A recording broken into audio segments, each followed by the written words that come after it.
Yeah, that's why. Please don't interrupt me when I'm rather obsessed with my work, so I appreciate it. Piers, I'd like to get back to the point at hand. Yes. So I'm sorry, again, were you women talking, supporting girl? women, be quiet while I talk.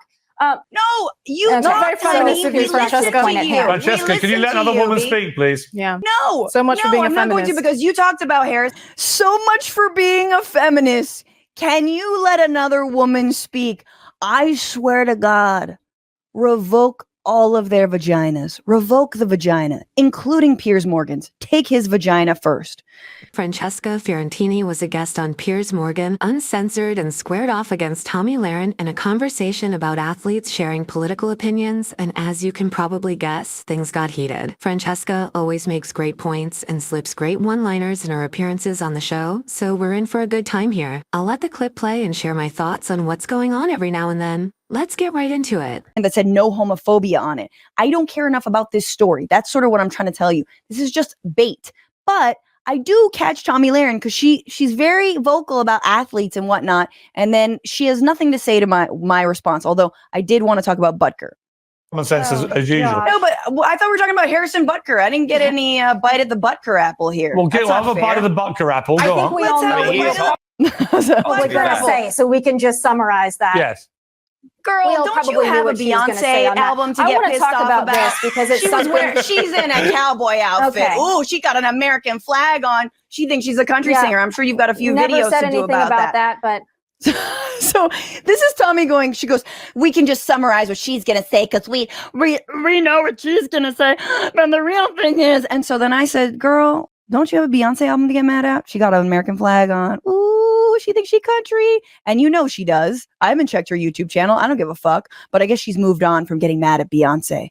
Oh, getting mad at Black Panther Beyonce at the Super Bowl. This is her favorite fucking thing, is to talk about artists and performers at sports events. Like she comes from the world of sports.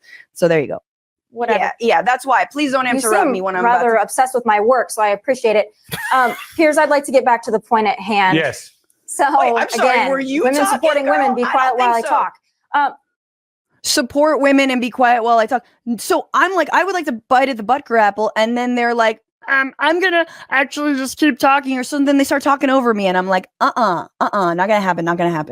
No, you talk to me. Francesca, can you let another woman speak, please? Yeah. I was almost not expecting Piers Morgan to jump in there and say, "Can you let another woman speak, please?" Francesca Fiorentini always ends up in these panels where she's got to take on a group of right-wingers, and they all seem to talk over her while she's making her points, but I'm not surprised he took the time here to get that sly little shot in. No, so much for being a feminist. I'm not going to, because you talked about Harris. So much for being a feminist. Can you let another woman speak? I swear to God. Revoke all of their vaginas. Revoke the vagina, including Piers Morgan's. Take his vagina first. Like, I love the idea that I'm supposed to be in solidarity with you. I will squirt breast milk in your fucking eye, bitch. Harrison, and now I'm going to talk about Harrison. Harrison Butker's mom is a physicist who works in an oncology department. So, all of this is a bunch of mommy issues that he laid out at a bunch of female graduates who are trying to celebrate this incredible achievement. And he tells them that they have been told a diabolical lie. I mean, that is absolutely disrespectful and degrading. You want to talk about women's rights? They've just achieved this. The other thing is the rest of his speech was about, oh, what happened to the Catholics and all the good Catholicism and where have we gone awry? And why don't we respect priests anymore? Gee, I wonder why we don't respect priests anymore. Can anyone think of what's happened to the priesthood in the last 20, 30, 40, 50 years? Women's rights are going to be an ongoing thing up until and far beyond the election coming up, so it's important that clips and conversations like these are shared. I won't go on to a long rant again about how there are women who could die because these services aren't readily available to them, but because we have such a conservative Supreme Court. Having rulings like this where emergency services are being denied may become more commonplace in way more areas of the United States.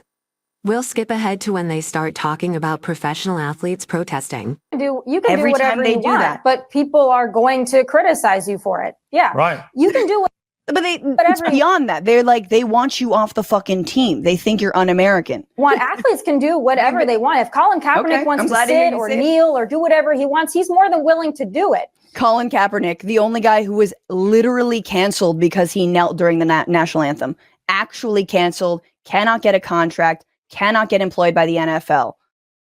If Colin Kaepernick were a right-winger, this is what I hate about the left sometimes, man. Colin Kaepernick should be our hero every single fucking day. The Democrats should trot him out, right? It's like the right has their Kyle Rittenhouses. We should have our Colin Kaepernicks, but we don't.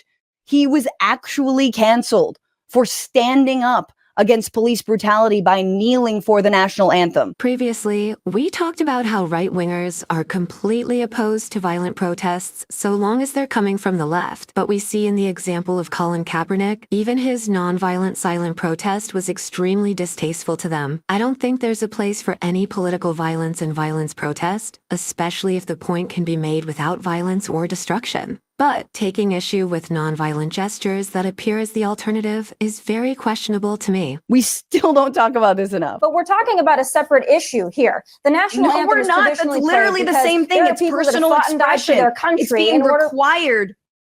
It's being required. And if you say you shouldn't be required to do anything you don't want to do, that's the same thing. Look, there was a player on the Mets, right? Forgetting his name right now, but he was from Vieques, Puerto Rico, and he would never stand for the national anthem. Why? Because Vieques is a U.S. military base that bombed that corner of Puerto Rico time and time again. There's incredible toxins in the water, and he wouldn't stand for it. And then eventually part of the contract was, you better stand for this or we're going to boot you off the team. So he did. He started doing it, right? That's what I'm saying. It's every single individual club's decision as well as that player's decision. Okay, so that is my argument. That was Carlos Delgado. I'm sorry, Carlos. He had a contract with the Mets, I think in like 2006 or 7 is when he started playing for the Mets. And he would never, wherever he was playing before, which I think was Miami, he would never stand for the anthem. And me, my little anarchist heart was like, fuck yeah, I love Carlos Delgado. Also, I was a Mets fan. Clearly, I know nothing about sports now. But, when you live in New York, you got to pick a team. I picked the Mets, even though people hated me for it. But go Mets, even though fuck Jerry Seinfeld because he's a Mets fan. But this was true. Part of his contract was, dog, you're in New York, 9/11, blah-de-blah, mumbo jumbo, hey, I'm walking here. You better stand for the national anthem. And he did. He had to. I didn't like it. I never stand for the national anthem, but he had to. So it was his protest to say, I protest what's happening in Vieques. But again, that's the club. That's their prerogative, man. This is part of the job. He stood for the national anthem because it was in his contract. It wasn't in Colin Kaepernick's contract to stand for the national anthem. That's not what happened. That's not what went down. But it was in Carlos Delgado's contract. So, yeah, you want those millions of dollars? Then you better fucking put on the no homophobia patch. You better stand for the national anthem. Do you know what I'm saying? Does this make sense? This whole like personal expression, I don't know. The companies we all work for do a lot of shit that I don't agree with. And I think we're going to stop the clip here like always. I love when Francesca appears on Piers Morgan's show. This appearance wasn't as explosive as the other one we covered not too long ago, but I'd pay good money to see Francesca Fiorentini and Tomi Lahren going head-to-head every week on Piers Morgan's show. But what do you think? Do you agree with what Tomi Lahren had to say here, or do you side with Francesca Fiorentini? Make sure to leave me a comment on your thoughts. I love reading them, and I'll see you in the next video.